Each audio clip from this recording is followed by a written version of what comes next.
welcome to our Sue Show. Hope everybody's all okay. I'm actually in Blackpool in the UK, and a beautiful blue, gorgeous blue sky with the sun is out. Yeah, I did say UK. I didn't say anywhere else. I didn't, say anywhere sunny or anything. I did say the UK. Can't speak too soon because you know what will happen. Okay? But welcome to the show, everybody. Hope everybody's all okay. Now, the reason is I've set up the Agony Aunt Show is because, let's face it, we all need somewhere, do you know what, just to let go. There's times when, you don't want to mind your best mate or, it's like you ring your mate up and you feel like you're just going on again. You've said the same thing over and over. I do it myself, even to my eldest daughter, ring her up and say, oh, this is going on. And I'm thinking to myself, do you know what? I'm sure I've said this every single day, but, sometimes we've just got to make them changes, haven't we? But then change is a bit scary sometimes. Speaking out is sometimes a bit scary, isn't it? Just saying that, I'm not really happy with that. Or do you know what's the hardest thing to say? No. How many of you have had a mate ring up and say, oh, can you give me a hand to do such and such? But actually you want to do something, you want to help them, but you've actually got your own thing to do, but you actually put that on hold because your mate called. And it's so hard to say no. Or your kids. Oh, I've had 4 of them. Listen to me. I know all about fighting with the word no. Isn't it just so much easier to say, yeah, okay then? Just because it saves the time or saves the effort or whatever else. So we saving no. Anybody's listening to the show, if you're feeling a bit low today or you know what, you just want to release somewhere, give us a call in. 323-870-3861. That's 323-870-3861 to come straight onto the show. Or if you're in the UK, give us a call. Do you know what? I know on the 3 network, it's about 3p a minute, right? 3p a minute just to release yourself. I swear to God, just ring up, just literally tell us what's going on in life at the moment. And it's 001 323-870-3861. And also, if you don't actually want to come on air and you want to send us a message, right, send us a message on the Ask Sue Radio Show page, and I will read it out. No names, no nothing. I'll just read out your story, and then we'll see if anybody wants to ring in with some advice for you, or maybe we can just help you out. So that's Ask Sue Radio Show on Facebook page. Give us a message. Now, with me, I literally feel like I've gone through many things to help other people to deal with what they've gone through. I keep saying the words, can there be anything else? And trust me, something else comes along and you think, oh, come on, that's enough. I've had some really low days, I can honestly tell you. I have had it where it's a struggle to speak, never mind, do anything. Okay, I know what it's like to look at the walls and just think, I've just had enough of it all. Do you know what I mean? And you look at maybe that washing pile or maybe that housework or something and think, you know what, I have just had it. I've pretty well been through most, and that's not a challenge for anybody. Whatever you're going through at the moment, it's always going to be the hardest for you. Okay, we've all got things that we have to go through. I always say, changing it maybe slightly, but like I can remember one day the other half come in and he was going mental, absolutely mental. I've gone and got flashed by the camera on the road. I'm going to get done for speeding. I'm going to go thing. And I went, whoa down. And he goes, what's up? And I went, listen, even if you shout about it, if you scream about it, even if you get angry about it, can you change it? Can you actually change what's going to happen? A simple question. He said, well, no, if it's going to come through, it's going to come through. I said, so what's the point? I always say, only get mad at something that you can change, right? So if, for instance, the car's broke down, you can't change it. Well, unless you can fix it. There's no point going mad about it. It's happened. If somebody has bumped into your car, yeah, you get mad about it. But then, again, is it going to change anything? Can't change it. Do you know what I mean? So there's so many different things when you actually look at it, right, that actually it isn't, if you can't change it, there is no point. Do you see what I mean? Oh, trust me, anybody listens to the shows regularly will know about me and my rant pants. Trust me, I've got enough pairs of rant pants to last a lifetime. It's we all do it, don't we? We all have a rant about certain things, but there's loads of things that have happened in my life, and I think, well, would I have done anything different or anything? I look back now, and I think, no, I wouldn't, because it's made me who I am today. Some may think that that's a bad thing. I don't know.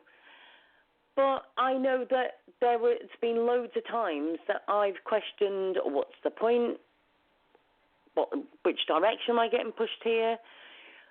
Loads of different things for loads of different reasons. Do you know what I mean? Even down to when I was a kid, things that happened when I was a child. And I know there's a lot of people. I was speaking to a young lady. I'm not going to mention her names, but I was speaking to a young lady the other day who's having a hard time of it. And she'd had something happen to her when she was a kid. And she's now older, but these demons she hadn't dealt with, and she's still fighting them today. I think a lot of things that happen in our childhood literally can, let's put it politely, screw up what we are when we're older. If we don't deal with our demons, we can't sort it to carry on.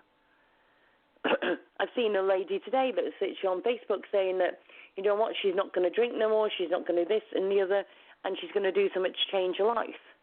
What is it that you want to change of yours? Give us a call in the show. It's 323-870-3861. It's all about change, isn't it? But not all of us can do those changes. You know what I mean? It is hard, and that's why I'm doing the show, is so that I can help others to literally make that change. Do you know what I mean? Maybe we could do it, every week we could do the show, and people can update on how they've done this week. Because sometimes it is just nice to talk to people, to say about making a difference, or, how we've got on. Sometimes we just need a bit of praise just because we've made that difference. I can honestly say that I have been at low points in my life where I've literally gone to people and they didn't want to know. I've gone through a lot of stuff where, even when I was grieving, do you know what I mean? I can remember a time when I was with my mum, actually, in town. And I probably said this story before. And I actually was in town, and my mum said to me, she went, oh, there's that chap that lost his wife the other week. I went, all right. I said, you speak to him every week. She went, yeah, I'll leave him be this week. I went, what do you mean you'll leave him be this week? And she went, well, I don't want to upset him. He might, he might get upset and cry. And I went, and? And she went, what do you mean? And I went, well, go and speak to him. Go and make sure he's okay. And she went, yeah, but I don't want to upset him. And I said, just go and speak to him. You don't have to have a big conversation with him. Just say, hi, how are you doing? You okay? So I pushed my mum across the road to go to him. She went up to him. She went, are you okay? And he burst into tears, and she looked at me as if saying, told you. And he went, no, listen. He said, I'm not crying because of you're bothering me or anything. I'm crying because you're the only person that's actually come over to me and spoke to me and asked me how I am. He said, everybody who speaks to me every single week, he said, I've literally walked straight past me as if I'm not even here. He said, thank you so much for taking the time just to come across and say hello. I'm actually not doing too good, but I feel better because somebody's actually come across the road and spoke to me. Do you know what? It just takes that 1 minute, doesn't it? How are you doing? Are you okay? Do you want me to come and give you a hand? Not heard from you in a while, mate. I thought I'd give you a call. Is there a mate out there right now? Just sit there for a minute and just think, is there a mate out there at the moment that actually has always been there for everybody but suddenly has gone quiet? Not heard them for a minute, you haven't heard from them for a bit.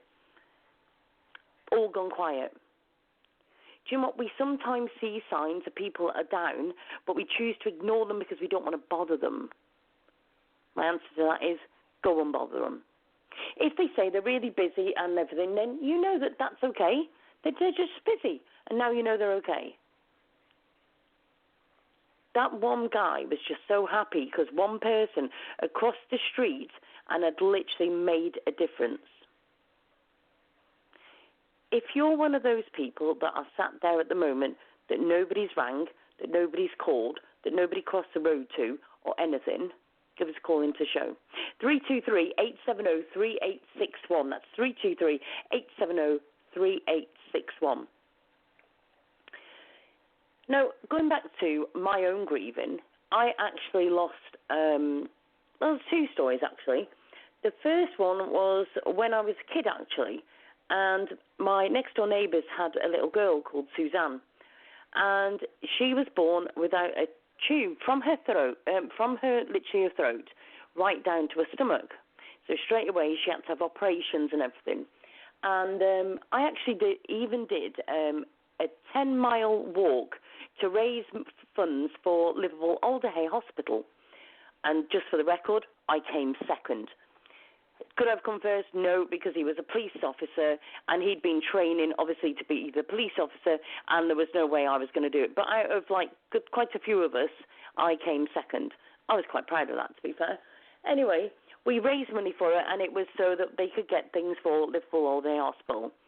And Suzanne was an amazing little thing. I can remember I was what would it be, 10, 11 when she was around. And anyway, she'd passed, literally had died this one day. Literally, her mum came running around, and my mum actually saved her. And anyway, a few months later, me and her were literally, it was an autumn day, I can remember it so clearly, and I was throwing leaves at her, and she was laughing, proper laughing, do you know what I mean, proper belly laughing. And I can remember the next day, my mum coming into me and saying to me, Sue, I've got some news for you. And I went, why, what's up?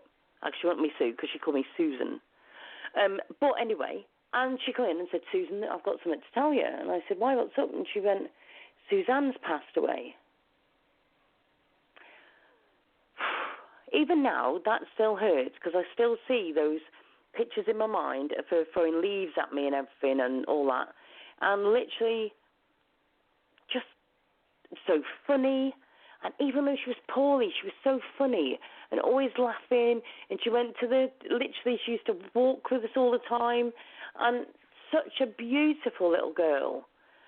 And following on from that, actually in 1996, I actually had my own little girl called Kaylin. And I'd had no problems carrying her or anything, full term. She was born on the 16th of December. So you can imagine, right, the house has literally got this over-decorated Christmas tree, trying to get everything ready before Christmas, but trying to be ready for having a baby. I can just tell everybody I don't recommend it, okay? Anyway, so literally I had her in hospital, and I wasn't very well at the time. I was really bad cold, got a high temperature, wasn't good myself. And I actually had her, and I literally, the only problem with her at that time was that she was low in her temperature. And the nurse and the midwife and everybody said to me, it's okay, we'll just put into the incubator for a bit and, we'll see how she goes. I hadn't got anything, no problems with anything, do you know what I mean? All was okay. She was £9.1, do you know what I mean? So anyway, so I literally said to them, can I go home? And they were saying, well, we'll have to check with the doctor, see how we get on, but if the temperature stabilises, then I can't see a reason that they can't go home. So, what it's like. Straight away, as soon as the midwife goes out, I'm literally like, yes, come on, Kaylin, we can be getting ready to go home soon. So anyway, so I'm literally think to myself, right, I'll feed her and whatever, because she started to do this bit of a noise. So I tried to feed her. She didn't want no feed off me. So then literally I thought, well, maybe she needs changing. So I went to take her bottoms off and, her little body grow, cute little body grow off. All the legs are blue. Imagine. I screamed out. I literally shouted for the midwife. The midwife came in and she said, right. So she literally took her off straight away, straight into special care, right? I literally had no idea. £9.1, big baby, not as far as I was concerned, no issues. Do you know what I mean? So she goes into special care, baby unit. She's literally plugged into everything. And anyway, they started to do all these different tests on her and stuff. And the one piece of machinery, because they wanted to send her over to Birmingham Hospital, there was one piece on this actual machine to transport her that was actually broken. It was going to cost £2,000, and they hadn't bought a new one for it, so she couldn't go to Birmingham. So they were doing these tests and everything. So in the end, a consultant called Dr. Bob, who's at Shrewsbury, absolutely amazing guy, he literally came up to me and he said, Sue, he says, there's quite a few issues. It was all of her main organs. Nothing had been picked up in the scan, nothing at all. So I literally was there, and I didn't want to go in there all the time simply because I wasn't well. And you've got these little babies. I mean, some of them are not even a pound in weight. So I'm like, want to be there with my daughter, but don't want to get in and give them different infections and stuff because I've got this terrible cold. So I was like beside myself, and I was literally going back to as much as I could.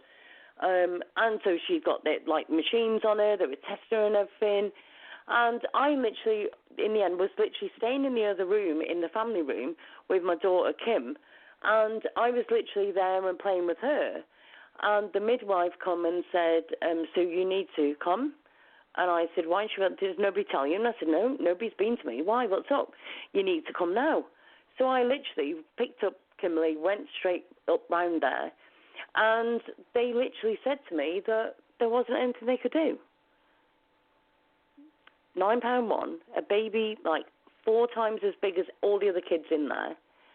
And they were literally saying to me that they've got to turn the machine off.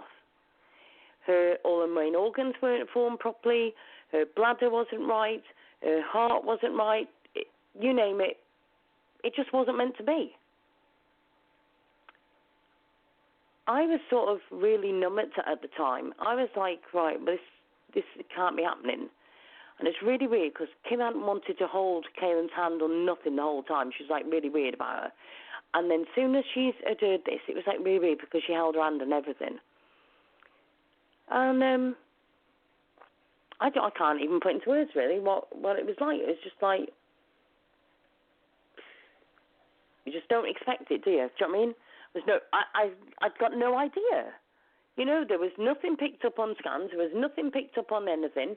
You know, midwives hadn't picked up anything. They just said size of baby. You know, she's going to be a good-sized baby. That was it. There was nothing in my records to say, oh, we had a warning of this, okay? So, anyway, you know, to cut a long story short, they literally turned off the machine and she passed away. And we were all with her. They were brilliant. I mean, I've got to say, they literally had dressed her for me. They brought her to me to hold her.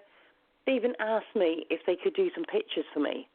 And after she passed, they literally did little tiny pictures of her sat up, and she's got little teddy bears with her and everything. They were amazing.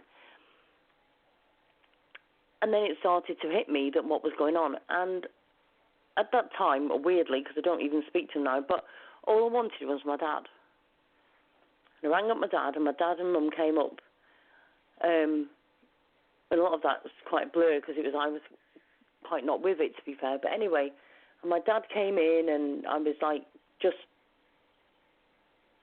I don't know, just a bit out of it of a meltdown, or whatever you want to put it. And my dad was sat with me after, and he said, Sue, he said, I don't know what to say to you. I don't know how to deal with it. He said, I don't know what to say to you. I don't know if I should hug you. I don't know if I should say sorry. I don't know what to say. He said, but so say something to me. Explain to me how you feel and shout at me, scream at me, whatever you've got to do. But, you know, I don't know what to say. And I literally looked at him and I said, Dad, the best way I can explain on how I'm feeling is I have been waiting for Christmas for all of these months. And there's a problem that Father Christmas came with an empty sack.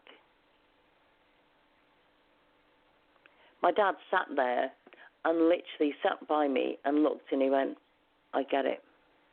I get it. And he literally sat there with literally tears rolling down his face. I have seen and met loads of different parents of loads of different kids, of babies, of ones that have lost them during term, some that have lost them literally days like I did, and even some that have lost them at years old. There's none worse than any others, okay? So you've got the ones that lost them before they were born, okay? They didn't get to hold them. They didn't get to meet them. Didn't get to feel them. Do you know what I mean? But for that poor mum, she felt that boy or that girl inside them. So I feel sorry for them. I feel sorry for the ones that literally have to still give birth to their baby, but knowing that it's already passed away. That gets me. Then you've got, like myself, the ones that literally just got to hold and literally didn't get to know them, but literally got to hold them and tell them that you love them. Then you have the ones that, that have lost them at a few months old or a year old or a little bit older. Cot death, for instance. Do you know, I don't know if I was lucky or unlucky in the sense of I lost my daughter at 2 days old. I got to meet her, but didn't get to know her. But then imagine if I had her for a year, and then I lost her. I don't know what's good and what's bad out of all of that. But then I also know that a mate of mine lost her son at 8-year-old. I'm sure it's about 8 or 9-year-old. And that was from meningitis and such like. How the hell do you deal with that? 8-year-old and losing your baby? That takes some getting through, doesn't it? But then you've also got the ones that are literally older, teenagers. They've died in a car accident or whatever. I mean, I literally had one that I read literally a while ago. And what happened was the daughter was in the car with the parents and the son was in with his mates in a car behind, and he watched as the car had been smashed into in front of him, and his sister actually died in the car in front. How do people get over that? I mean, I say that, but look at me, I did. But I will also say this, there is no wrong way of grieving, okay? Some of us want to literally shut the door, bolt it, screw the damn thing shut and never come out again. Others of us want to carry on because we've got other kids. Everybody's different. Nobody's wrong. So if you see a mum that's just lost their kid and they go out and they're walking down the street and you see them laughing about something, it isn't wrong. We're all different in how we grieve. No grieving is wrong. Some of us do one thing, some of us do another, everything, right? With me, I had to keep going. I've got Kimberly, who was 1-year-old. I had to keep going. So I can remember, she actually died on the 18th of December, so I had her on the 16th, she died on the 18th, right? I went home that same day. They said to me in the hospital they wanted to keep me in because I was really, really poorly, to be fair, and I got high temperature and everything. I went, you have got to be kidding. I am not staying in the hospital. I can't. I need to go home. I need to be at home. I need to take Kim home. And I literally went home. I opened the door to cards. I opened the door to an over-decorated Christmas tree. But you know what? When I opened them cards, I got cards of congratulations, deepest sympathy, and Christmas. But you know, I can remember that being the most horrific pain you've ever wished to deal. I tell you what, honest to God, opening the next card, but you don't know what it's going to be. That was hard. And I actually remember opening one card, and it was actually a card with £5 for Kaylin, and still to this day I've got that £5 in an album with pictures of Kaylin. But the over-decorated Christmas tree. You couldn't see the Christmas tree, to be fair, for tinsel. It was over-decorated to the hilt. But I can still remember walking into that. And then I had, obviously, probably a day later, I had the local vicar come round. And I can honestly say I wasn't in the mood for his visit right then. And he literally knocked on the door and he said, "Hi, Sue, I am so sorry." I said, "Listen, mate, before we start, okay, let me just say to you, I'm not ready for all your God stuff right now. It isn't the time. I'm not going to agree with anything you say, so I just don't need it right now." And he went, "Sue, I am here for you, and I'm here for your family. So can we talk?" I went, "Yeah, of course I can." So he come in, and do you know what? He was amazing, I have got to say. Absolutely amazing guy. He come in, and he said, "Right, Sue," he said, "I know you weren't ready for this, but what do you want at her funeral? What do you want me to do? What can I do?" And I went, "Do you know what? I'm not really care what you do, to be fair." I said, "Because it's never going to be a good funeral." And he went, "Right." He said, "Is there any songs you'd like?" And I went, "Yeah. How about All Things Bright and Beautiful?" He looked at me and he went, "Are you sure?" And I went, "What do you mean, am I sure?" And he went, "Is that your choice, what you want?" And I went, "Yeah." I said, "I love that song. It's beautiful. All Things Bright and Beautiful." She was bright. She was beautiful. She was my little girl. I don't want, and I said to him, I don't want morbid stuff. And do you know what? It was absolutely beautiful, to be fair. The funeral, as far as funerals go, was beautiful. I can remember having this teddy bear-shaped flowers for her, and I can even remember a little blackbird in the tree just above me, and I looked up at the blackbird, and my dad saw me, and I looked up at this blackbird, and he just reached over to me and went, "Sue, she's here with you, isn't she?" And do you know what? I think if I reached up, I probably could have reached and touched this blackbird. That's how close it was. Really weird. But do you know what? She made me realise loads of things. She made me realise I was worth more. She made me realise that I had to live for me and her. She made me realise how beautiful Kim was. Kim was my strength, you know. She was literally the one who got me through it all. If it wasn't for Kim, I don't know if I'd still be here, I'll be honest. She smiled at me. And do you know what? Even at the funeral, Kim hated hats. She's just like me now. Hated hats when she was a kid. And do you know what? I bought her this beautiful black hat to wear at the funeral. And do you know what? From when she walked into that church to when she come out, she wore that hat, never touched it, never moved it, never took it off, nothing.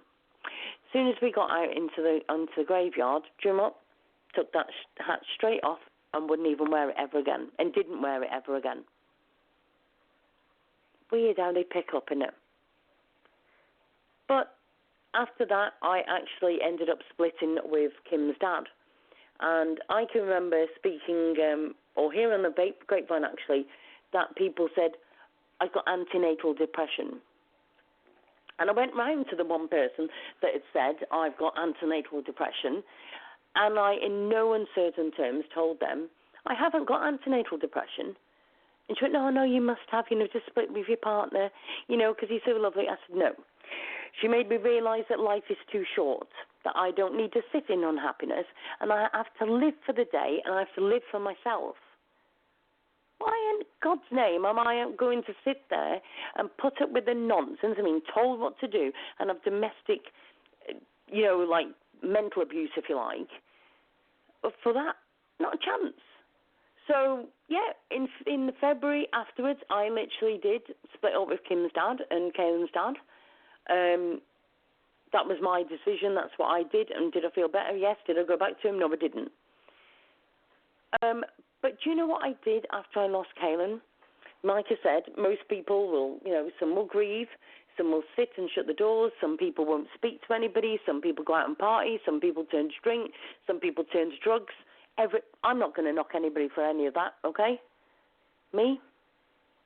I actually decided that I was going to raise the money to pay for that small little piece for that machine that could have got her over to Birmingham. I still don't think she would have been here even if she'd gone to Birmingham, okay? But do you know what? It made me raise £2,500 within months of losing her because I wanted to get that part. I want to get that part for that machine so no other parent had to or that consultant, Dr. Bob, had to have that at all. Nobody had to go through that again. Okay? I did a big barn dance. I had, what was his name? I can't think of his name now. It used to have the nursing home in Tilstock in Whitchurch. And he literally was helping me, and we even went to an estate agent who donated a prize of a holiday or something, and we did a grand draw, and we had a barn dance, and people were amazing.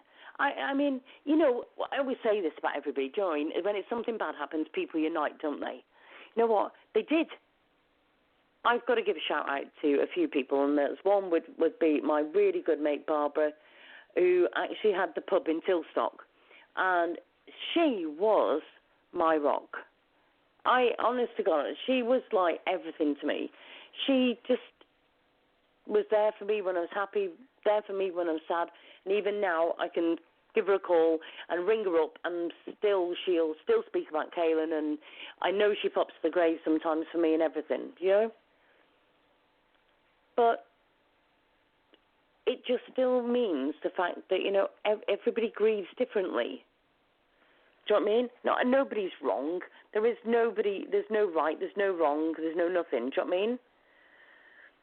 But if you've got any messages or anything you want to ask me, or maybe you're going through a similar thing or whatever, give us a call into the show, okay? Or message the page, Ask Sue Radio Show. Or if you're listening to me and you're on my Facebook, by all means, message me direct, okay? You can call in 323-870-3861. You don't have to say your name if you don't want to. You don't need to say where you live. Just ring in. 323-870-3861. That's 323-870-3861.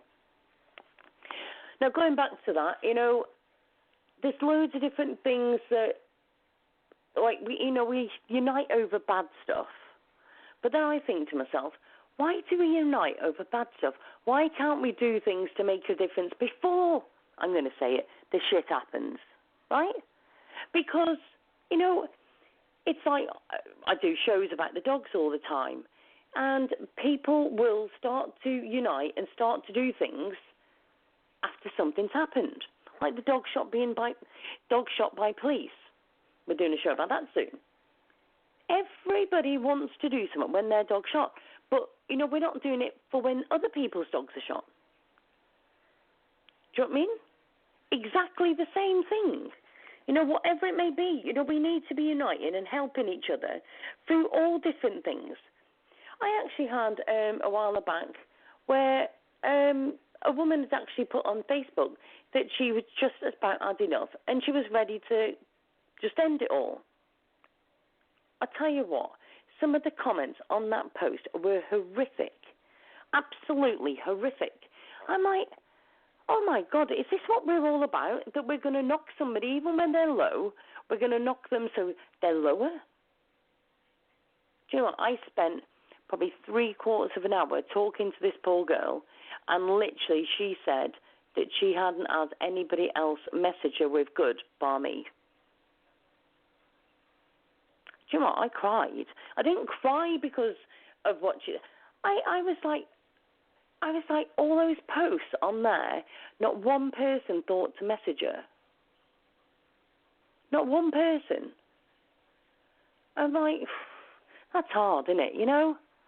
That's really hard. But you know what, I didn't... With me, when I lost Kaylin, I didn't want no... It was weird. I didn't really want a sympathy thing. But I'll tell you something that did happen to me as well. Around the same time as I lost Kaylin, one of my friends was expecting. And she literally had her baby, I think she had him, I think it was a week after me. Anyway, so the other half at the time says to me, oh, we should go and see them. I'm sort of sitting there thinking, I'm not sure if I can deal with this, but I really wanted to go and see the little baby. You know, it wasn't their fault that I'd lost mine. And I thought, you know what, I've got to be strong. I've got to do this. So I did. I literally went, and I went to their house, knocked on the door, and she, like, you could see her welling up. I said, don't you start getting emotional. I'm here. I'm so happy for you. And she went, Sue, I'm so sorry. I said, listen, it's one of those things. She's been and she's gone, but I still would like to talk about her, and I don't want to hide away from your little lad. So I went, and I just said to her, I said, listen, I won't be funny, but I really don't want to hold him. I'm quite happy to sit here, and I'm quite happy to talk to you and everything else, but I'm just not happy about holding him. And my other half at the time was like, oh, go on, have a hold of him. I'm like, I just don't want to hold. It was my way. I wanted to see him because it was my friend's baby, but I didn't want to hold him. So I'll say to everybody, you know, don't hide your babies away from people that have lost their babies, but don't force them on them either. Do you know what I mean? So everything's trying to hit it happy with everybody. Do you know what I mean? So not being too much, but then not being too much the other way either. Do you know what I mean? So literally, it was a real, it's a difficult one. You're not going to ever quite hit it right. Do you know what I mean? If anybody wants to message me direct on Facebook, my Facebook page, Facebook profile is facebook.com/official@AskSue. So if you want to message me privately and want to put something to me for me to read out, by all means, do that. Or you can call me on 323-870-3861. That's 323-870-3861. I'm probably going to be doing these shows every single week because there's different stories that I've got to talk about, and I want to just help people. I've had quite a few things, like I say, in my lifetime, but I think with Kaylin, it was just a really hard time. It was unexpected. It wasn't like I even got a warning of. Do you know what I mean? And here you go. I'll tell you a little story as well, actually. It was Christmas Day. So I've gone through, obviously, I never said to you, also, Rebecca came round and did this about, obviously, doing the funeral. Let's go back a bit. So he was doing about the funeral. So we organised to do do all that. So when he came, he said to me, well, it's going to be after Christmas before we can bury her. And I just looked at him and went, no, it's not. And I sat up and he went, I beg pardon? I went, no, it's not. He go, why? And I went, no, it's got to be before Christmas. He said, Sue, that's almost impossible. You know, I said, nothing is impossible, is it? I said, and let's face it, you're telling me that you believe in God. I mean, so, you know, anything is possible, isn't it? He went, right. He said, I'll take that. And I went, right. I said, I need to put closure on it before Christmas Day. I don't want to ever bury her, and I don't want to give her away, and I don't want to end that time, but I've got Kim. I need Christmas Day to be about her. I don't need to be thinking that after Christmas I am literally going to be burying my daughter. Okay, he said, Sue. He said, tell you what, I'll go now and I'll see what I can do. To be fair, I have got to say to him that the next day he came round and he went, Sue, he said, I've got some news for you. I said, okay. He said, I can literally sort it so she could be buried on the 23rd of December. I said, right, perfect. He went, I wasn't expecting that. I went, right. I said, I've just got to speak to the hospital because obviously I need to make sure that they'll release the body by then. But we actually buried her on the 23rd of December. Now, that was a bit hard. I mean, I'm not going to say it was easy, but it wasn't easy, but I had to do it for Kim. Do you know what I mean? Then the 24th came, it's Christmas Eve, and I'm trying to get stuff together for her for Christmas, okay? And I'm not going to say to you what was buried in her coffin because I do psychic shows, so anybody that's literally knows about my daughter, they'll have nothing to tell me, will, if I go and tell you everything. Anyway, she had two things put in the coffin with her when she was buried. Anyway, on Christmas morning, I actually said to my other half at the time, Kim's dad, I said, right, I said, today is Kim's day. I'm not going to forget about Kaylin by any means, but today's got to be happy, it's got to be joyful, it's got to be Kim's day, it's Christmas. He said, yeah, okay, that's fair enough. And I said, so we'll just sit here for a minute and just look at Kaylin's pictures. I said, and then we'll turn it and we'll open presents. Okay, that's fair enough. So we had a brew and we looked at Kaylin's pictures and we had a bit of a talk and, yeah, a bit of a cry. And I said, right, come on then, let's start opening your presents. So we started to open Kim's presents. Opened up the first one, and it was from my cousin. So we opened it up. Can you imagine the state of me when we open up the first present? And the first present, and let me just tell you that my cousin did not know what was buried in my daughter's coffin. We opened up the first present, and it was exactly the same one. Not obviously it wasn't the same one because the other one was in, but exactly the same looking, same teddy as what we had buried in the coffin with Kaylin. Exactly. I tell you what, I can honestly tell you, I was in a mess. I think that was Kaylin just saying to me, whoa, whoa, whoa, you're not going to have Christmas with me. You're not going to literally think, I'm going to be part of this Christmas too. So she was, to be fair. That was proven. But that Christmas day was hard. And then also, stupid here decided that she'd stay up on New Year's Eve. I was stayed up on my own, and I was literally sat in the living room, and I was watching the telly. And yes, I did it. I watched the new babies being born for the new year. It was weird because I felt like I just wanted to... I think, to be honest, I actually needed to cry on my own and catch up with everything. I think that I had literally sat there and was so busy on organising and sorting and making sure everybody else was okay that I hadn't actually had time myself to grieve myself.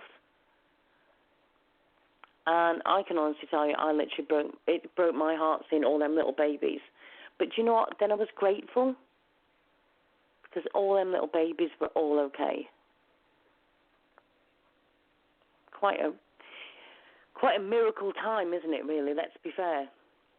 And I've even seen some of my friends and even some of Kim's friends that have lost their babies. And, you know, I would do anything to save any of them from all what I went through. But then it made me a stronger person, and she made me a stronger person. She made me realise that life is too short. And so, yes, I learned quite a lot from her too.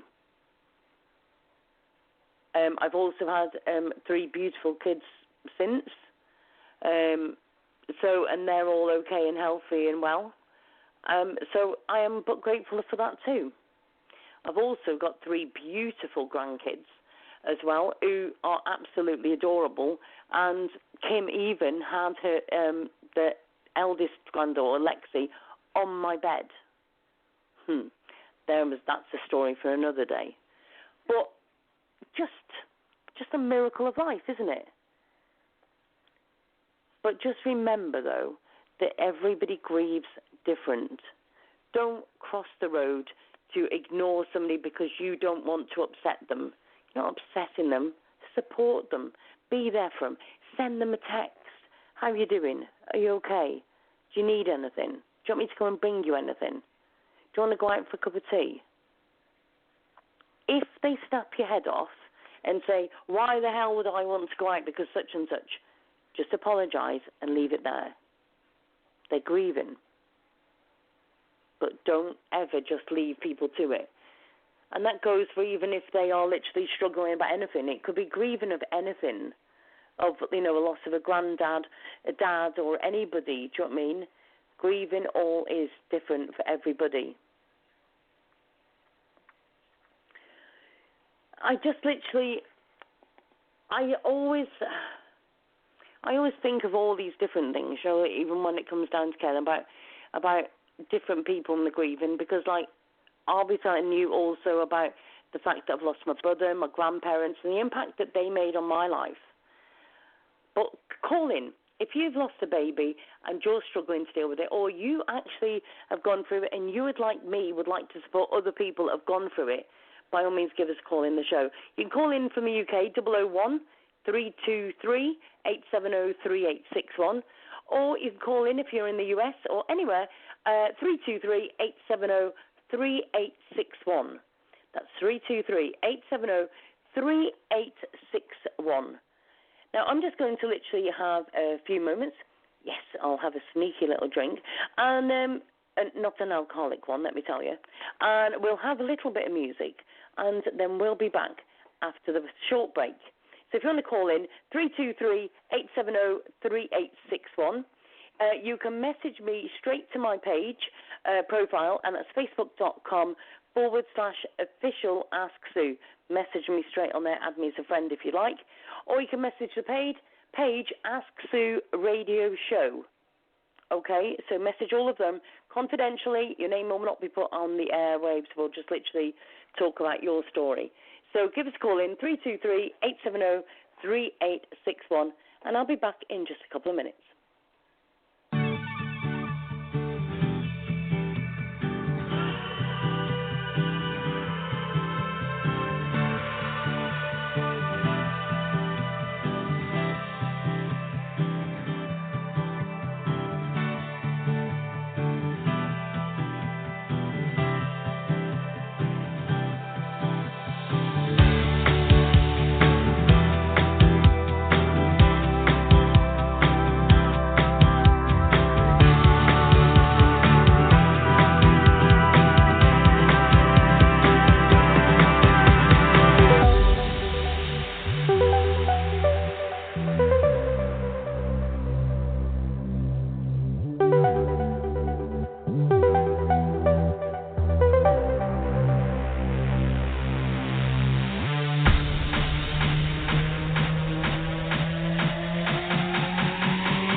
Hi, and welcome back to the Ask Sue show. Yes, today we've got the Agony Aunt Show. Yep, when Sue literally talks and opens her heart to the world.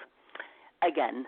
If anybody wants to call into the show, it's 323-870-3861. That's 323-870-3861. And if you're calling from the UK, it's 001-323-870-3861. You can message my personal profile on Facebook, and that's Official Ask Sue. So it's facebook.com/Official Ask Sue. Or you can go to Ask Sue Radio Show page, which is also on Facebook. Or you can just give us a call straight in. You don't need to say your name or anything. By all means, if you've got a story that you would like to share, or you want some advice or some guidance about, or maybe just tell us your story and what you've had to go through, give us a call in, 323-870-3861. Right, let's go back to where we were. Obviously, I was saying about my daughter and what had happened after I lost her. But then, you know what? I look at where we are at this minute, Mike. Here I am in the UK, got a radio show going, literally doing shows every single day, or most days as much as I can, literally about dogs being shot by police, psychic shows, advocate shows, doing, you name it. I've pretty well done most different shows. I'll do a show that most people won't do. We've done about chemtrails. We've done about the Hey Mr. Government page we've got on Facebook. Do you know what? All this is coming from the girl that literally has been a single mum, who's lived on her own, who's had the exes that were total, we won't say that word, but anyway, you know where I'm coming from. All been there, haven't we, and all done it. Let's just say that, after all that, I've lost people in my life that were really close and everything else. But then I look, and here I am doing a radio show because it inspired me. You can either sit there and you take what's been dealt and you go into a hole and melt away, or you can literally get up and say, right, what can I do to make a difference? I chose to try and make a difference. But the trouble is, sometimes it can be a lonely world.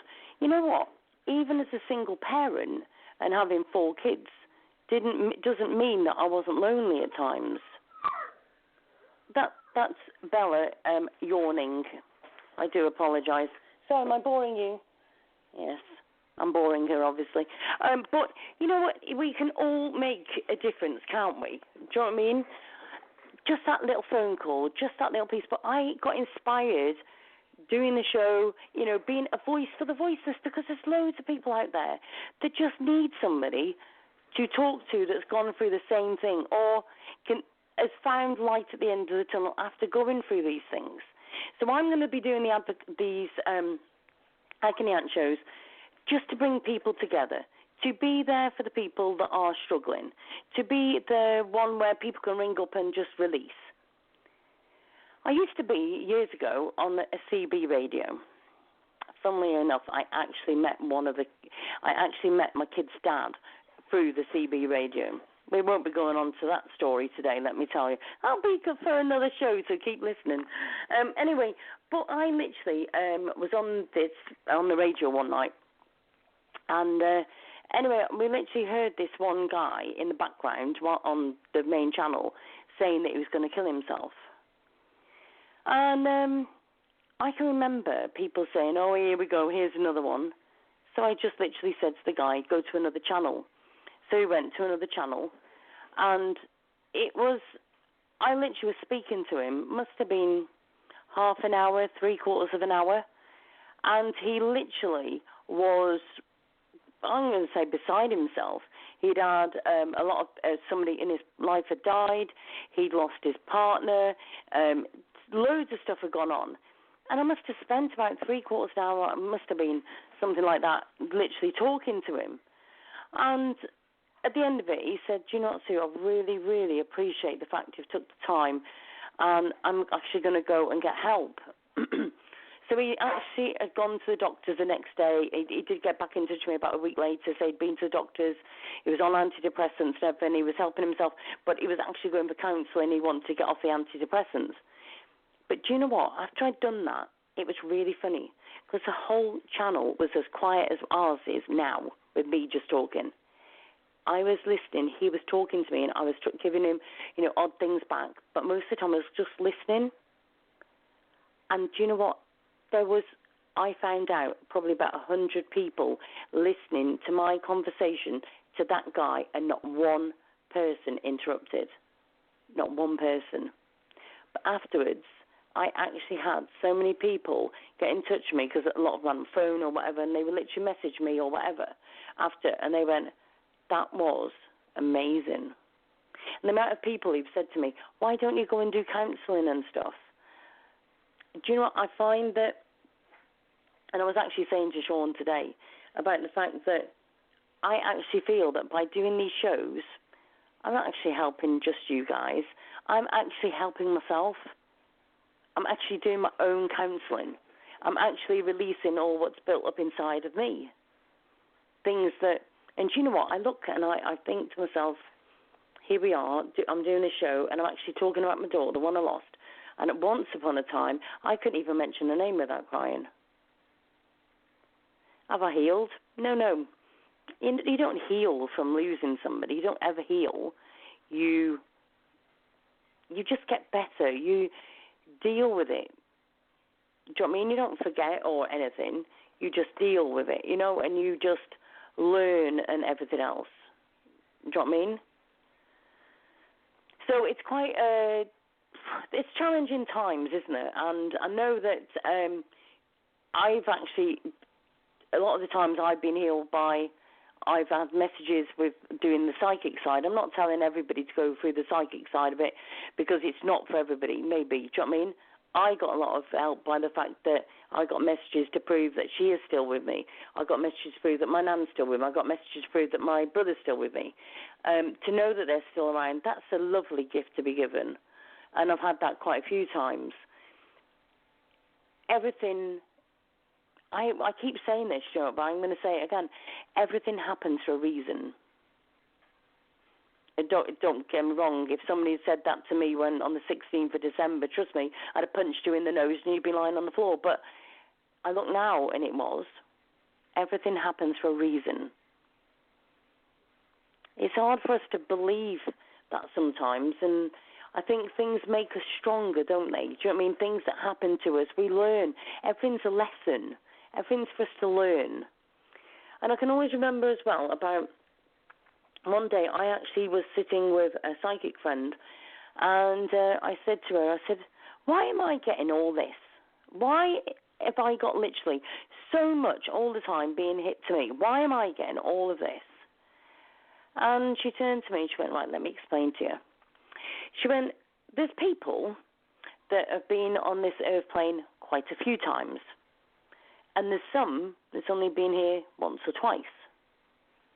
What on earth are you talking about? And she went, they come again. She went, you've been back into on this airplane quite a few times one way or another. And she said, to be fair, she went, so you're being given stronger lessons. I went, stronger? I said, I don't mean to be funny. So I obviously won't be coming again after this time. I said, because goodness me, how many more lessons do you want to give me? And I said, so, okay, so explain to me about my mum. Nothing ever happens bad to her, ever. Do you know what I mean? I said, so why is it that she's going through life like the hardest thing for her to do is put my dad's dinner on and play Sudoku, for God's sake? How the hell does that pay? How does that explain? Well, that's because she's not been here very many times. So she's not going to be given very many lessons. Although, trust me now, I could give her a few lessons. That's a different story for another show. But I still look at it and think to myself, that would sort of explain.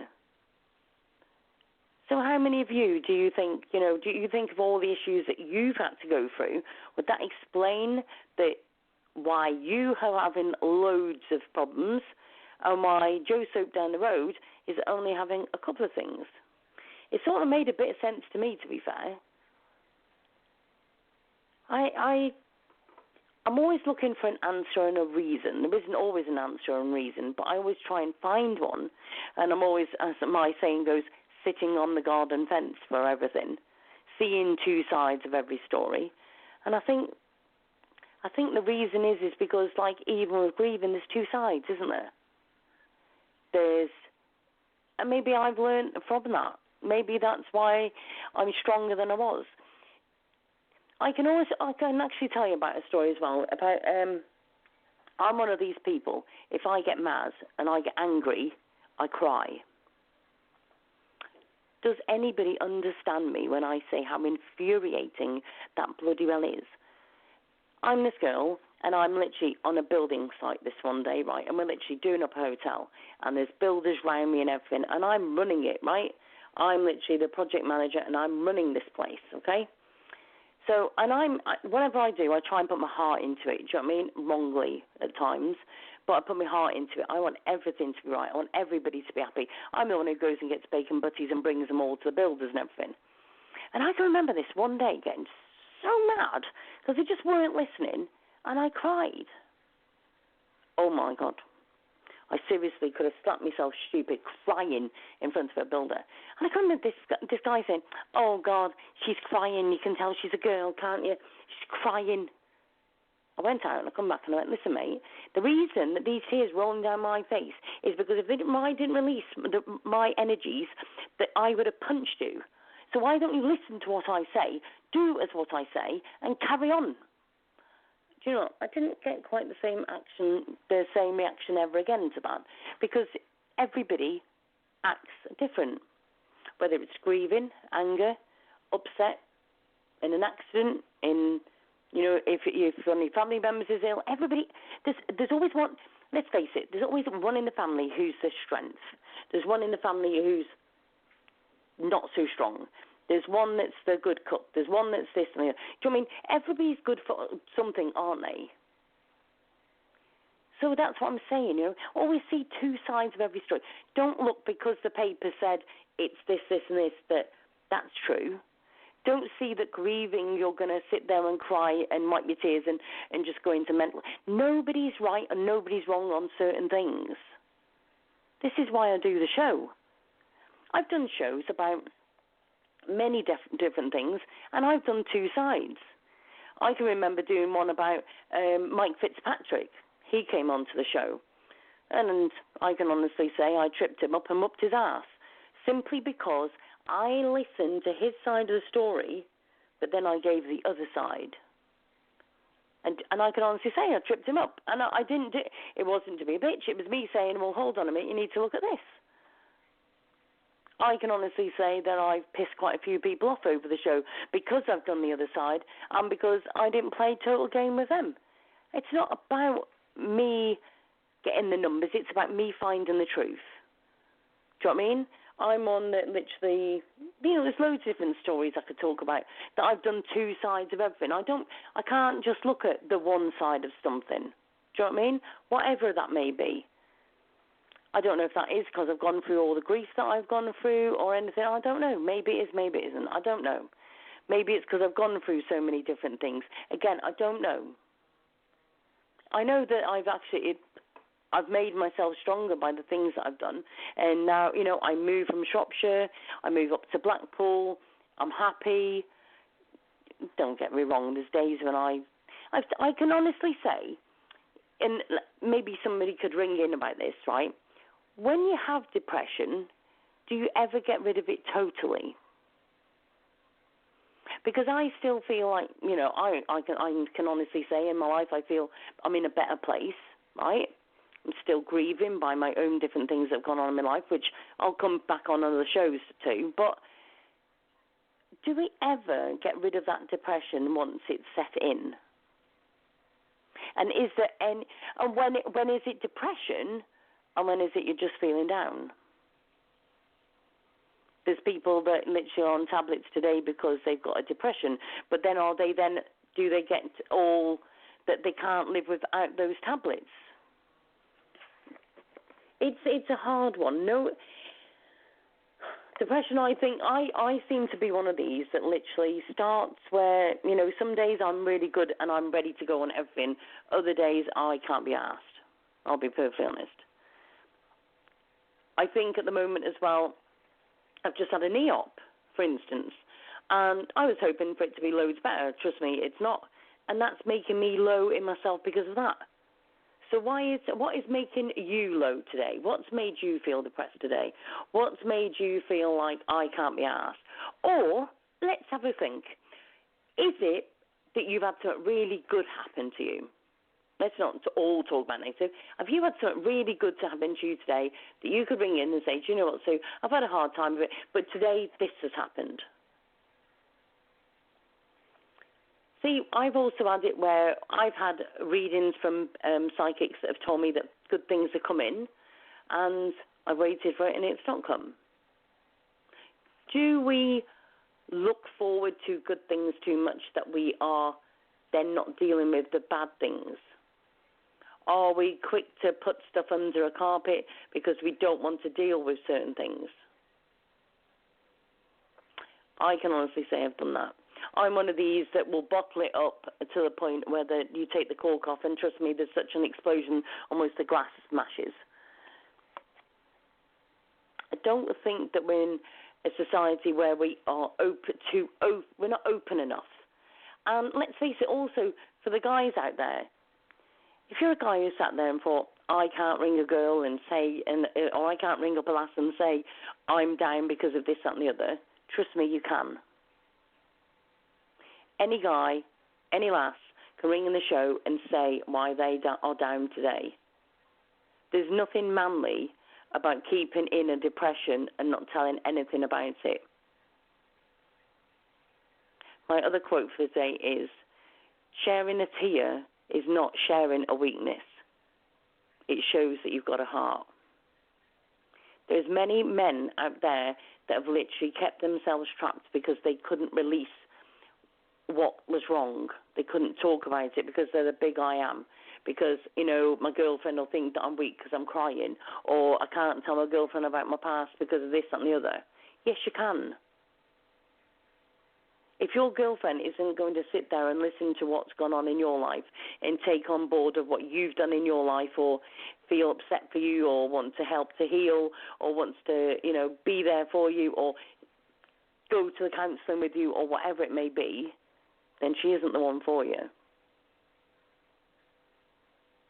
So hard sometimes, though, to reach out and say to your other half that I'm not so good.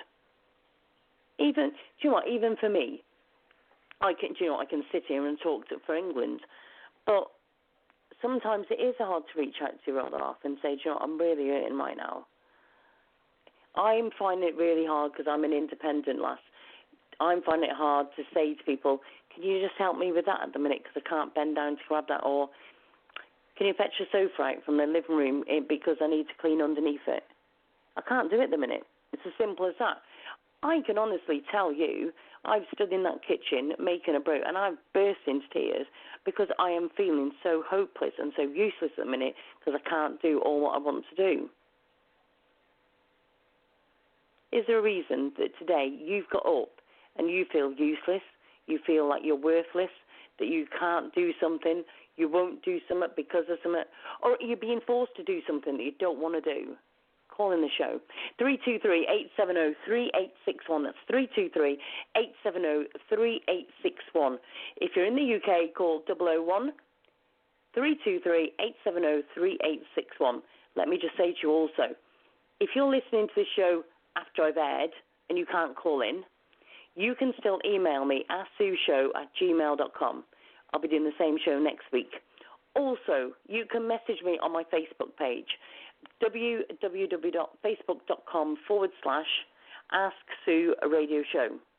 Okay, that's my page. If you want to message me on profile, that's facebook.com/official@AskSue.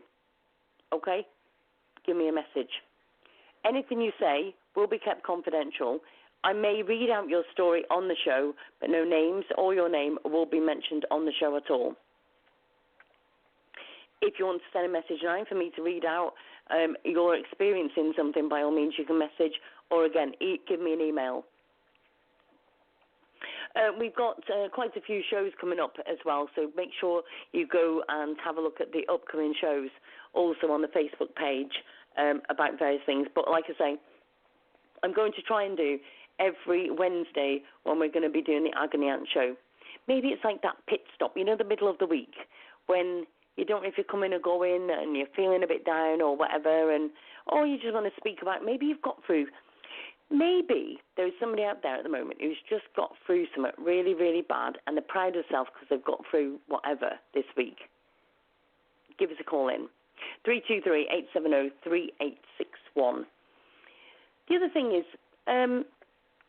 obviously I'm a mum and I've got 4 kids. And do you actually feel like you're a good enough parent? This is something I want to talk to quite a few of you about. Do you feel like you're a good enough parent? Some will say yes straight away. Some will say no. And I'm sure some of you will say, not sure. Me personally, I think that us as parents have had our rights taken off us. I think that a lot of us are struggling as parents because we've also been almost being dictated of what we can and can't do with our kids.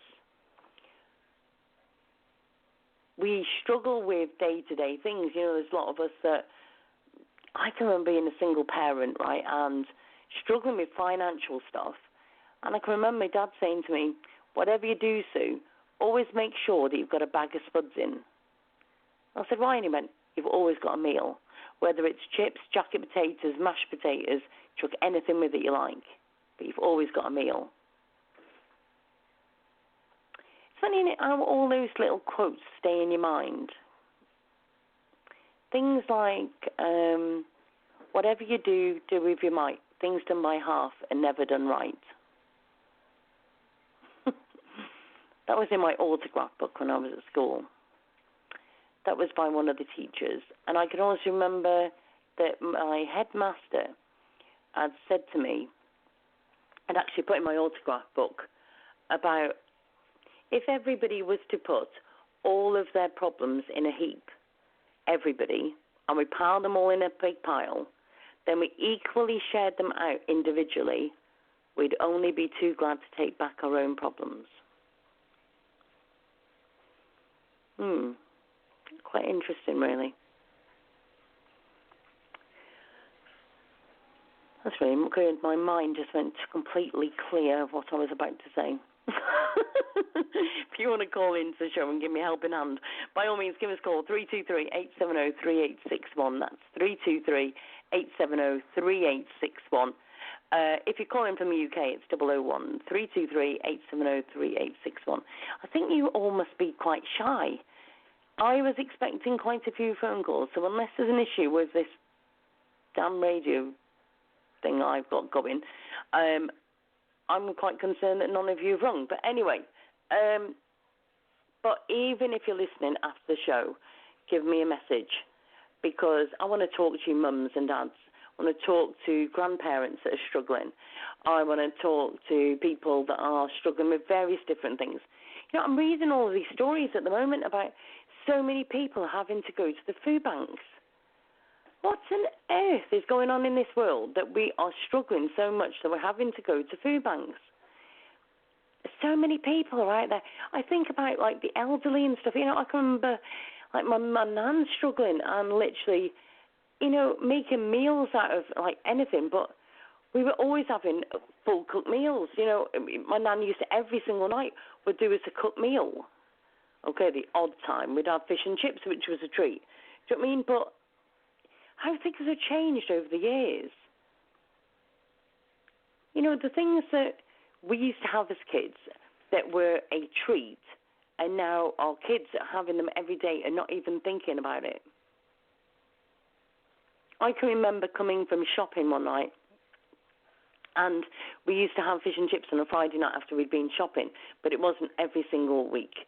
If we behaved, my dad used to say. Don't even start me off on that. Anyway, and it's like as if we got to this one junction, and if we turned right, we knew we were going for chips. If we turned left, we knew he was being not so nice. But you know what? That as kids, we were upset because that we didn't have that little treat. But now how many times do the kids have, like, takeaways and stuff? We don't even think about it. It's weird, isn't it, how the small little things can make such a difference. And I can remember, even as, you know, speaking with my brothers now, when I spoke to my brothers, about the fact of things that made a difference when we were kids that have stuck with us from when we're older. What's happened to you when you were younger that you kept in your mind? Did you have a good childhood? Did you have a good, bad childhood? What happened to you? What were your parents like? Did you have your parents? Did you grow up with your parents? Or were you brought up by your grandparents? My grandparents were my world, I've got to say. My one grandparent, my mum's dad, died when I was a year old, and also but my other ones literally were older when they passed. But my angel really was my Nanny Davis. And even when I had the grandkids, I felt like I didn't want to be called Nanny Davis because of the fact I felt like I didn't know if I was going to be good enough to be a Nanny Davis. My Nanny Davis was my world. She was my rock. She never looked bad on anybody, you know. She always thought the best in everybody. She kept our family together. How the hell she did that, I will to this day never believe. And I literally can't, I don't know how she did it, to be fair. She never really argued with anybody, except when my granddad walked past the TV when she was watching Coronation Street. Then she'd argue. But, you know, the little things that made a difference for her, you know, little things that he gave her, you know, everything was appreciated. You know, we don't appreciate stuff enough. You know what? It's even like down to anything, isn't it? You know, even in the car, you pull over to let somebody pass. You don't even put their hand up half the bloody time. You know, a quick thanks very much. You know, holding the door open for somebody and they walk straight past you. Oh, yeah, I'm one of them. He says, oh, excuse me, I think thank you was the word you were looking for. Or you're in the shopping mall or the shopping centre and you literally stood there and you just move aside a little bit and they walk past you or they walk round you or they try to walk through you. I don't mean to be funny, I'm a big girl, but it's not that bloody far to walk round me, trust me. But, you know, my man taught me so much. And I hope that I can be the nan that my nan was to me, to my grandkids. They are so funny. I can honestly say that my grandkids have lit up my days on the darkest of days. I think that's the best way to put it. They make you laugh when you're just not ready for stuff. Do you know what I mean?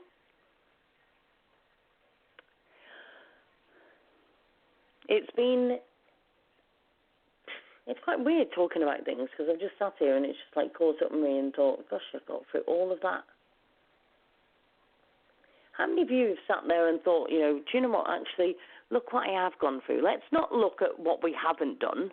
There's loads of things that I could do a whole damn show on, things I wish I'd have done or not have done or should have done. But you know what? Let's just think about all those good things that we've done and things that we've got through. Do you know what I mean? Everything that we didn't do for a reason because otherwise we wouldn't have been on the path that we are today. Or do you believe that you should have took that other road and you shouldn't have gone down this one because then it might have been different? Maybe you're struggling with that.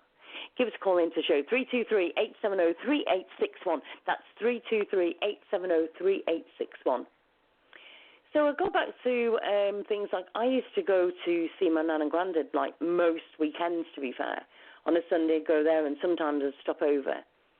And it's those little things, wasn't it, with your nan and granddad? Like my nan used to have a pillow on the a cushion on the bed, and underneath that cushion, she used to always have a pack of opal fruits. Why did those opal fruits taste so special just because they were my nan's and underneath her cushion on her bed?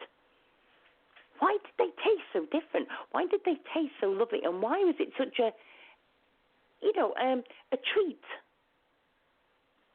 Was it because it was my nan's? Because it was because I was there? Because it was bedtime? I don't know. I can remember my mum. We had so many fun times. And I can remember this one time. Let's go to a little bit of an advocate story here, right? It's quite funny. Sean's just saying, he remembers opal fruits. What are they called now? No, I can't even think what they're called now. They were April fruits, weren't they? Come on, Sean. What were they called? Starburst. That's what they're called now. Starburst.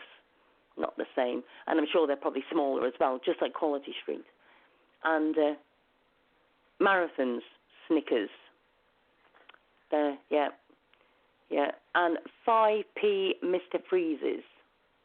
Yes, I remember them. And 1p Flumps. Yep, I remember them. Oh, do you know what? There's a song that just got into my head then. Those were the days, my friend. I thought that... Never mind, we're not going into singing, okay? Let's just move on. But, do you know what I mean? Why did those... Sean just said snowballs. Who remembers them snowballs? Oh, my word, yeah. Malcolm used to love them. But, do you know what I mean? But all of those little memories... Who's got memories, right, of those little things of your nan or your granddad? Do you know what I mean? I can remember little things like that. And I can always remember, let's just go to a little bit of an advocate thing here. But I can remember going to my nan's this one day, and we were always outside. You know, we were either fishing in the pond that they got on their field or something. And this one day, we saw these two kittens, and they were like underneath the boards in the shed. So I went running into my nan. Nan, quick, there's kittens in the shed. Oh, for goodness sake, she said, somebody must have dumped them or something again. Nan, can I feed them? No, you can't feed them. Oh, but Nan, please. No, you can't. You're not feeding them. They'll be okay. Maybe the mum's about or something. But Nan, can I just... No. Okay. Oh, my goodness, no. So I was literally sitting there and I thought, So my nan went to the toilet. In I snuck, got the cat meat, snuck outside, and went and put all this food, sat quite a bit back, and watched as this beautiful little ginger and white and a tabby and white cat came out. So I fed it. You couldn't get past anything past my nan, and she soon realised that there was a tin down of the cat food. Yes, I got it. Well, I can't say a telling off, but she said, Nan, listen, Nan said, she said, don't be encouraging them to the thing. We've got enough. We've got cats here already. We don't need any more. And do you know what? I had a cat called Sambo, who was black mainly, but he got a little white, like a white spot above his mouth on his right-hand side. Anyway, so literally that weekend I'd snuck the odd bit of food out and did a little bit of I would say doggy bag, but in that case cat bag. So I'd sneak little bits of chicken or whatever there. Anyway, the following weekend, how funny it was. I literally, Grandad had picked me up, so we literally go down their lane and we literally come to the bottom. And there's all these little saucers going up there. Hey, Grandad, what are all them saucers going along that road for? Who's put them there? He went, you should guess. And I went, what? He went, your nan. I said, why did she put all saucers all? But then I realised, I looked a bit further up, and they were all leading from where the kittens had been. What do you think was sat right next to the back door, waiting for my nan to feed them? The two beautiful little kittens that we named Tabby and Ginge. I wonder if I actually managed to get all that from my nan, being as advocate as we are. But, you know, she made me look at things differently, and she inspired me to help people. Do you know what I mean? I can remember when I actually lost my nan. I tell you what, that was one of my worst days. I miss her every single day. There isn't a day that goes by that I don't think about her or wonder if she's, watching over me or anything. But do you know what? It doesn't matter what I do. I know that she will be happy with what I'm doing, the fact that I'm helping people and I'm bringing people together and I'm uniting. And do you know what? I don't ask for a lot off people. But the only one thing I will ask of anybody listening to the show, once you find the Ask Do Radio Show page, just give it a share. Like the post. Share some of the posts. Invite your friends. It's not going to cost you anything, just a few minutes of your time. Just give us a call in. 323-870-3861. That's 323-870-3861. You don't need to be scared to call me. It's just like ringing me up on the phone and having a natter, okay? So if you want to message, you can message me on my actual Facebook, and that's facebook.com/official Ask Sue. Or you can go to my radio page, and that's facebook.com/Ask Sue Radio Show. They also got the website, www.asksue.co.uk. So going back to kittens, they literally grow up to beautiful cats and everything, and they lived happily ever after with with Sammo and everybody. But it's quite weird, isn't it?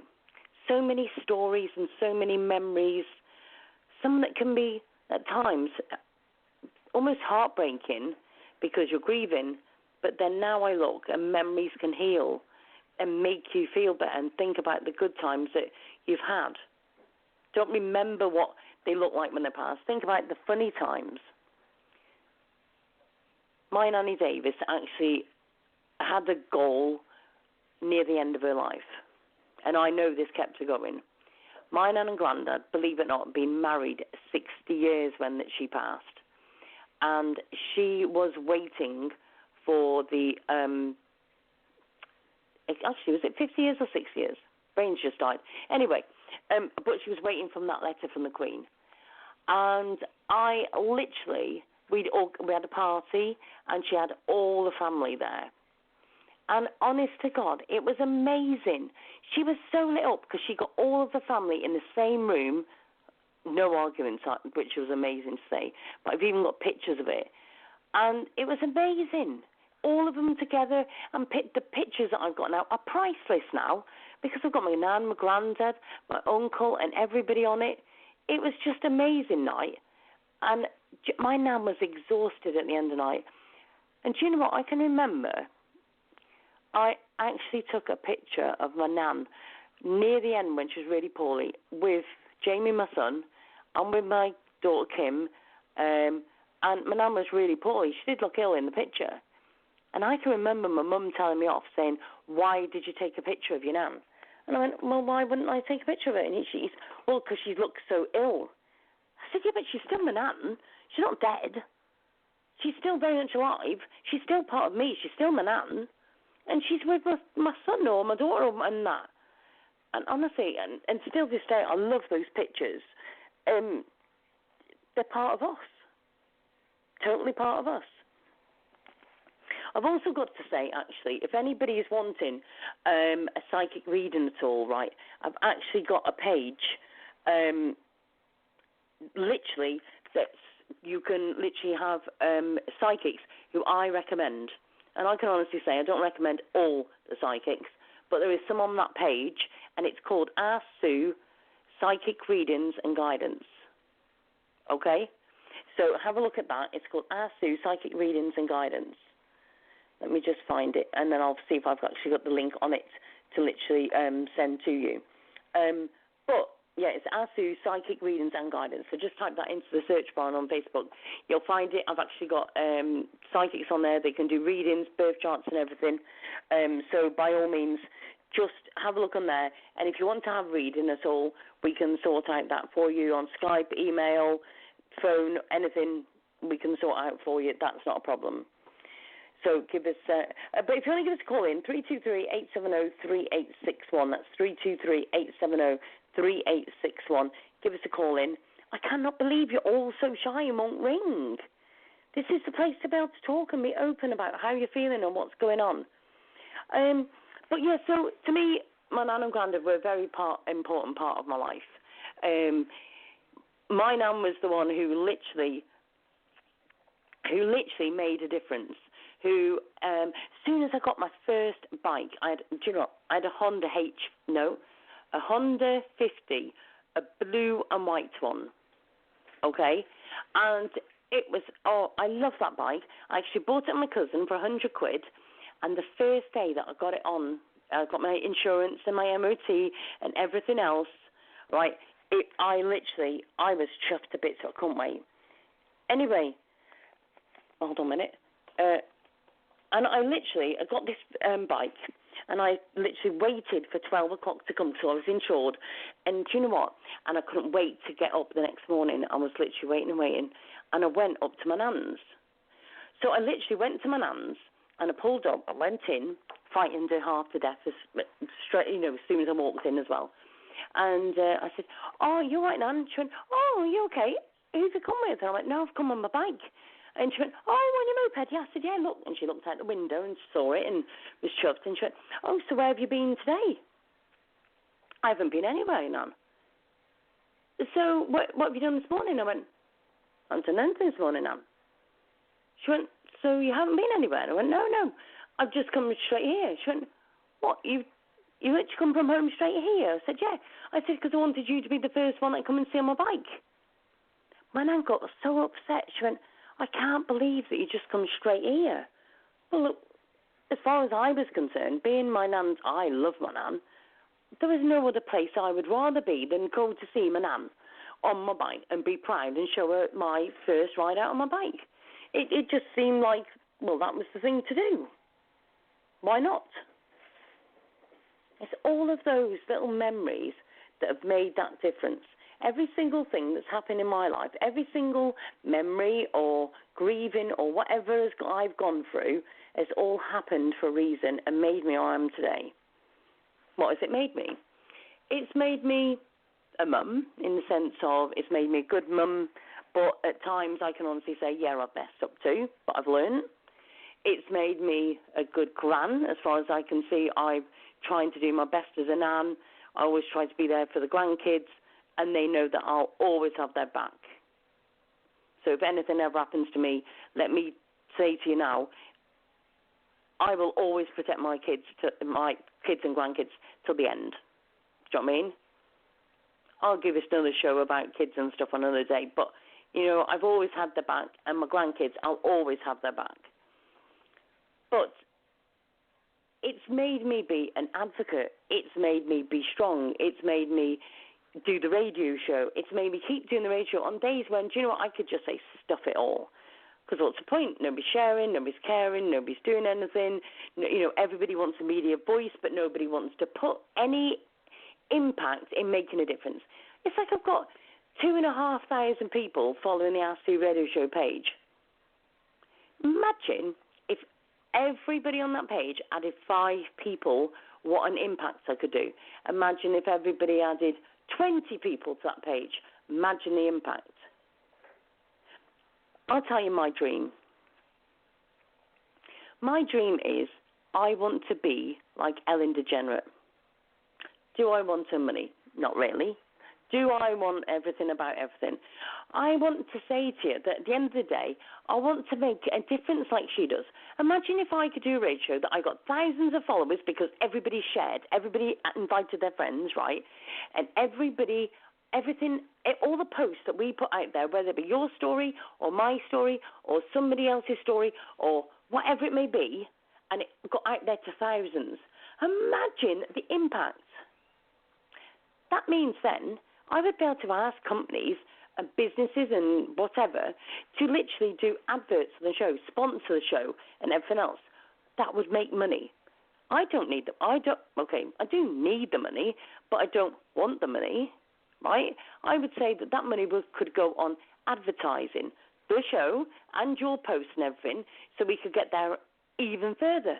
But imagine if we could get that much advertising that I, for instance, could get a billboard up in America showing them about the NYACC. Or imagine I could get enough money so that I could literally say to a charity, because you're struggling, here's a couple of £100. Or maybe there's a homeless person that needs just a deposit to help to get them in a house. But it's okay, because I've got money in the kitty that came from the show that I could actually go and give to. I'm not selfish. I don't need a massive, huge house. I don't need a fancy car. But if anybody's got a mansion that's free that they want to give me, I'm here. If anybody's got a nice black Range Rover that's got tinted windows and a good stereo, I'm here too. Or a Subaru Impreza, I'm not fussy. Okay. But I'm more about helping other people. I get my love and my support from helping other people, from making a difference, for saving that dog, from exposing that one shelter that doesn't do what it's supposed to do. All of those things are what gets me. Doing the dog shot by police on Friday, helping that owner to get their story out there, that's what does it for me. That's my payment. All I ask every single time I do the show is everybody shares the page. Everybody makes a difference. Everybody likes and shares the posts. But you know what also? I just want everybody to care for everybody else. A lot of the times I will put on posts, #share the love. That's what it's about. It doesn't matter if you live in a mansion or you live in a council house or you live on the street. It doesn't matter if you're abroad, if you're in the US, if you're in wherever. Do you know what I mean? At the end of the day, it's about helping everybody. Those people that say, oh, we can't do this, can't do that, can't do that, what are the rubbish? We can get, if we post a cat on Facebook, right, there's been a time when a cat was in Scotland that needed transporting right down south, and between advocates, we got it transported all the way down the UK. Don't tell me we can't. Don't say to me that we can't get the radio show out there and we can't get thousands. We can. I, on my own, can't. I am literally doing shows freely. I'm paying for my websites. I'm paying for my domains, and I'm paying for Blog Talk. I'm spending my hours on the thing. I'm doing my research. I'm putting my heart on the line and doing these shows. And all I'm asking is for everybody just to do their little bit, just to make a difference. Invite people. Do you know what? I've literally got about 3,000-4,000 on my personal profile. Why? So I can add them to my radio show page, so I can help everybody else. I want this show to be an inspiration for the rest of the shows that I'm going to do about being an agony aunt. I'm going to do them, or try to do them, every single week. I have got a couple of things going on in my life at the moment, which I will talk about on a different show once to know some outcomes of stuff. But I still want to make a difference. I still want to make that one more person happier. I want to say that one more dog. But you know what? I don't want to say one dog at a time, or one cat at a time, or one person at a time. I want to make big differences. I want to get like the NYACC. I want a massive billboard up in New York, okay? There's a certain animal shelter I know of at the moment. I'm getting information about, I want that shutting down because it's not good enough or being took over, so we can save animals, not have them put down. I want to make a difference, and I'm this one person that's had all this stuff happen that has literally made me stronger and make me want to be more powerful so I can make a difference. But I'm literally asking all of you to literally help me. There isn't many times I'll ask people for help, and you should be privileged that I have actually asked for help, because it doesn't usually happen. So I'm actually asking all of you just to make that, just take that few minutes for me and literally help me to make a difference. If I save one person on doing these advocate shows or agony aunt shows or whatever, if I help one dog, save one person, save a shelter, help a rescuer, whatever it may be, then that's worth it to me. Let me tell you about a quick story. I was in Blackpool I would say it's probably about a year ago, and we were literally driving down the road. Got Kimberly in the car and 2 grandkids in the car. And I'm driving down the road, and there's this gentleman literally had collapsed on the floor. And he literally had got a bit of blood around his mouth, and he was out of it, totally out of it. So I jumped out the car, parked the car up, jumped out the car, and went across to this chap. And he was in a bit of a mess, to be fair. Anyway, I rung up the ambulance, and I'm literally on the phone to the ambulance. As I'm stood there, I literally could see that the chap was breathing, but he was obviously out of it. Anyway, I was speaking to the lady, and I was telling her what street we were on, and about this chap, that he was breathing, that it was okay. And she said to me, she went, oh, can you check this and the other? I said, listen, I don't mean to be funny, but I need to be careful, because I don't know what his reactions are going to be if he woke up and I'm touching him, and I've got to make sure that I'm okay. She said, I totally understand that. That's fine. So the next minute, I have these like 5 or 6 lads come up behind me while I'm on the phone talking to this lovely lady on the phone. And they're having a go, saying, oh, what the fuck are you doing? Why are you ringing up the ambulance and everything? And I was like, why am I ringing up the ambulance? So I just said, excuse me, to this lady, I said, excuse me, I'm sorry. Can you just hold the line for 1 minute? So I literally hold the phone. I said to this lad, I said, right, what's your problem? Have you got an issue? What's the matter? He said, what are you doing? Are you ringing an ambulance? And I went, yeah, I am, as a matter of fact. What's your problem? And he said, well, the thing is, it's just wasting an ambulance. You can see he's either drunk or he's on drugs or something. I said, listen, mate, let me just say something to you. If this was your son, your dad, your granddad, your uncle, or any of your family, would you want me to walk straight by, or would you want me to stop and help? And he looked at me, and I went, listen, I don't know if he's had a drink, I don't know if he's had drugs or whatever, but he's still a human being who needs my support right now, right? So you're probably one of them that's probably served him the drink or served him the drugs, so I suggest you keep on walking by and just remember that one day that might be one of your family members. He carried on walking with a few little mince words, anyway, and carried on walking by. I went back to her and said, really sorry about that, love. And she went, do you know what? She went, that was absolutely brilliant. I said, sorry? She went, I've just heard everything you've said. And I'm thinking, oh, gosh, I hope you didn't hear all of it. Anyway, so I said to her, I said, well, I'm not being funny, but at the end of the day, we don't know what's is around the corner. And it could also be any of our family, something could happen. And we need to treat everybody like they all belong to us. And she said, you know what? She said, I wish I could have you on every phone call to speak to these people that speak so rudely to me. Everybody's got a job in this world. Everybody can make a difference. Everybody can make a change. And it's up to us if we want to make that change. I've done this show today because I do want to make that change and I do want to help other people. And do you know what? I've not had one caller in, but I'm not disappointed. That doesn't bother me in the slightest because I know that when people listen back to the show, this will help at least one person, and that's done my job for today. Was it worth my 2 hours of my time? Damn right it was. Every person is worth 2 hours of my time. But long as I'm okay and my family are okay and the people around me are okay, then that's good for me. All I'll say to everybody is, just take that 1 minute to do a share. Just do that 1 minute to make a difference. That one phone call to that person you've not heard from in a while because there could be something wrong. If you're looking for guidance or you're looking for something or you need to talk to somebody, you've got my Facebook pages. I've told you my Facebook page and my website. You can email asksueshow@gmail.com or you can go to Psychic Readings and Guidance. Okay, Ask Sue, Psychic Readings and Guidance, okay? Go to that page.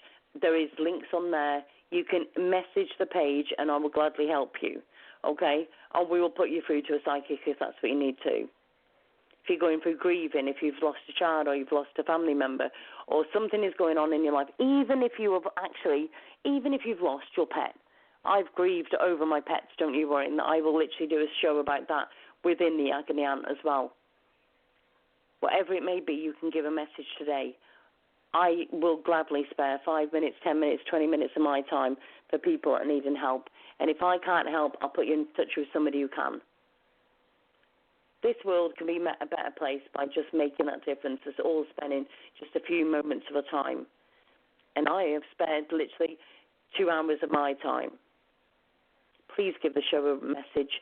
Please give the show a share and let people know that there are people out there willing to make a difference. Give us an email, asksueshow@gmail.com.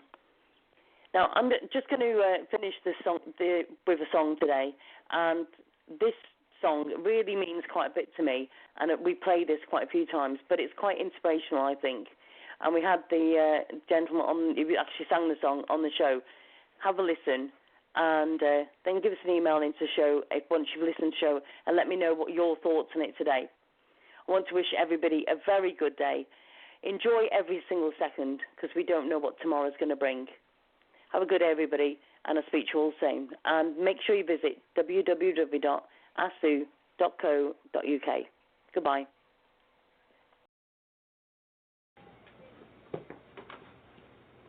Attention all you rule breakers, you misfits and troublemakers, all you free spirits and pioneers, all you visionaries and nonconformists.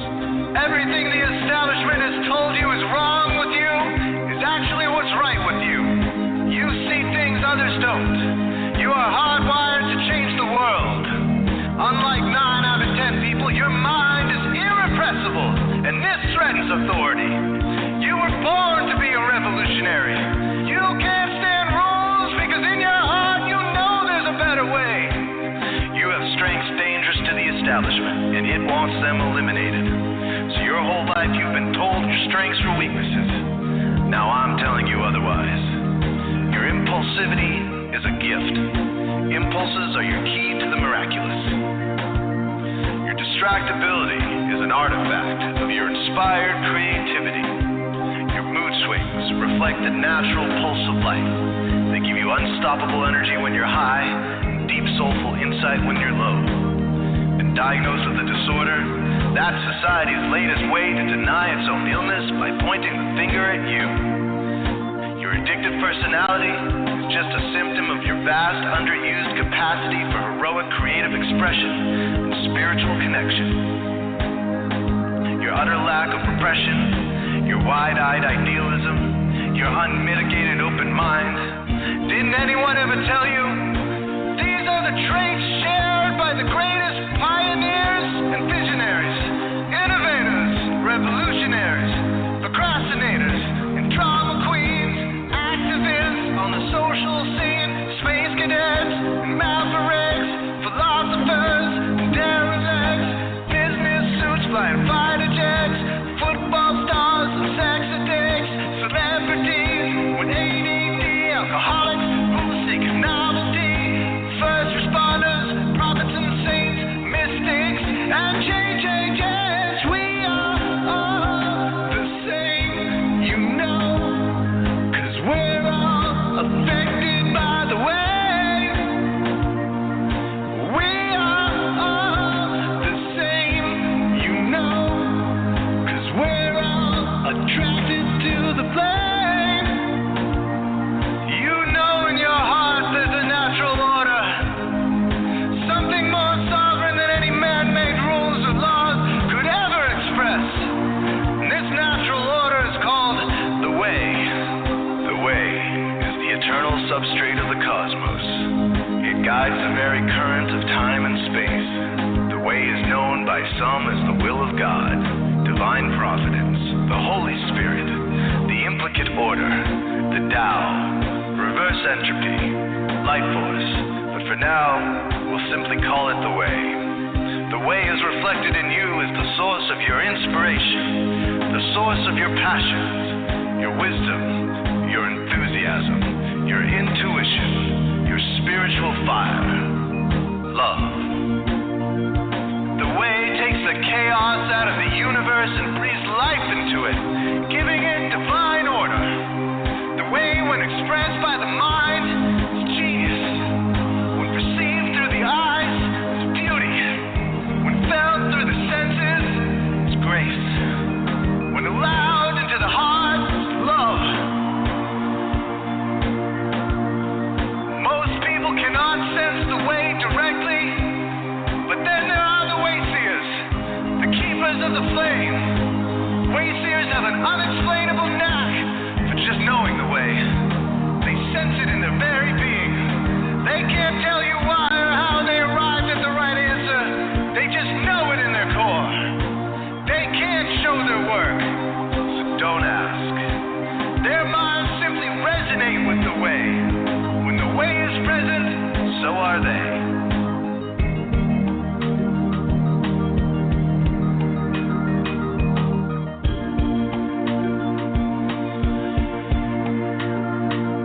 While others are blind to it, and society begs you to ignore it, the way stirs you inside. Neurological repression blocks most people's awareness of the way. Censoring all thoughts and impulses from the unconscious is their prefrontal cortex, the Gestapo of the brain. nothing which violates its socialized programming even gets through. But your mind is different. Your mind has been cracked wide open to the way by some miraculous genetic trait, some psychotropic chemical, or maybe even by the will of your own soul. Your brain's reward pathways have been hijacked, dopamine employed to overthrow the fascist dictatorship of your prefrontal cortex. Now your brain is free of repression, your mind free of censorship, your awareness exposed to the turbulent seas of the unconscious. Through this open doorway, divine light shines into your consciousness, showing you the way. This is what makes you a wayseer. 90% of human civilization is populated with those whose brains are blocked to the way. Their brains are hardwired to enforce the social programming indoctrinated since birth. Unlike you, they cannot break out of this programming because they have not yet experienced the necessary revolution of mind. These programmed people take social institutions and rules very seriously. Society is full of games programmed to keep people's minds occupied so they will not revolt. These games often cause sick fixations on peculiar protocols, power structures, taboos, and domination, all subtle forms of human bondage. This distinct form of madness is not only tolerated by the masses, but insisted upon. The programmed ones believe in rules so forcefully, they become willing to destroy anyone who violates them. Wayseers are the ones who call their bluff. Since wayseer minds are free to reject social programming, wayseers readily see these social institutions for what they are, imaginary games. Wayseers comfort the disturbed and disturb the comfortable. Helping those who are lost in these games and refuse to help themselves is the calling of many wayseers. Since wayseers are the ones who keep contact with the original source of reality, they are able to disrupt societal conventions and even governments to realign humanity with the way. The wayseers are an ancient lineage, a kind of priesthood, carriers of the flame, ones in the know. There must always be wayseers to reform the dizzying, psychotic, spinning wheels of society, giant, mindless hamster wheels obscuring the pure blue sky, keeping humanity shackled in a darkened cage. So wayseers are called to shed light on the madness of society, to continually resurrect the timeless, transcendent spirit of truth. Wayseers reveal this divine truth by devoting themselves to the birth of some creative or disruptive act, expressed through art or philosophy, innovations to shake up industry, revolutions for democracy, coups that topple hypocrisy, movements of solidarity, changes that leave a legacy, rebellions against policy, spirit-infused technology, moments of clarity, things that challenge barbarity, watersheds of sincerity, momentous drives for charity. We are all the same, you know, 'cause we're all affected by the way. We are all the same, you know, 'cause we're all attracted to the flame. This is your calling, wayseer. You found your tribe. Welcome home.